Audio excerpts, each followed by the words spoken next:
नमस्कार शेतकरी बांधव, कांदा उत्पादक शेतकरी बांधवांसाठी आताच्या क्षणाची सर्वात महत्त्वाची आणि मोठी बातमी. कांदा भाव संदर्भातील कांदा दूध दरवाढीसाठी राष्ट्रवादी काँग्रेस शरदचंद्र पवार पक्षाच्या वतीने जनआक्रोश आंदोलन. काय त्या संदर्भातील महत्त्वाचे अपडेट, काय त्यांच्या मागण्यात, काय त्या सविस्तर बातमी आपण या व्हिडिओच्या माध्यमातून जाणून घेण्याचा प्रयत्न करावा. तर महाराष्ट्रातील तमाम कांदा उत्पादक शेतकरी बांधवांना एकच विनंती, व्हिडिओ शेवटपर्यंत बघा. अतिशय महत्त्वाचा व्हिडिओ जर आवडला तर नक्कीच लाईक करा. सांगा चॅनलवर माझा शेतकरी युट्यूब चॅनल सबस्क्राईब करायला सांगा.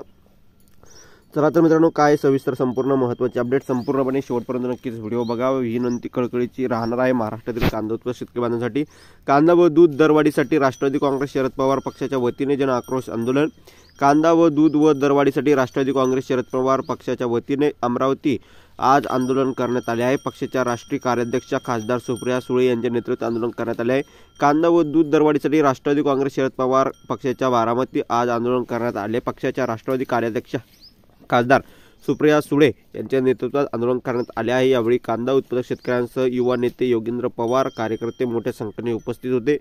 निवडणुकीपूर्वी सरकारने दिलेल्या शेतकऱ्यांना आश्वासन लवकरात लवकर पूर्ण करावे अशी मागणी यावेळी सुप्रिया सुळे यांनी केली आहे.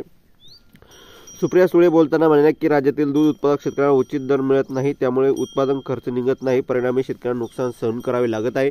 त्यातच गेल्या ऑक्टोबर महिन्यात घोषित केलेले 5 रुपयाचे अनुदान देखील शेतकऱ्यांना मिळाले नाही. दुधाचा उत्पादन खर्च गृहीत धरता प्रति लिटर किमान 40 रुपये दर मिळावा अशी शेतकऱ्यांची मागणी आहे. तरी राज्याचे मुख्यमंत्री देवेंद्र फडणवीस यांनी दुधाला वाजवी दर देण्यासाठी तातडीने निर्णय घ्यावा याबाबत त्यांनी म्हटलं आहे.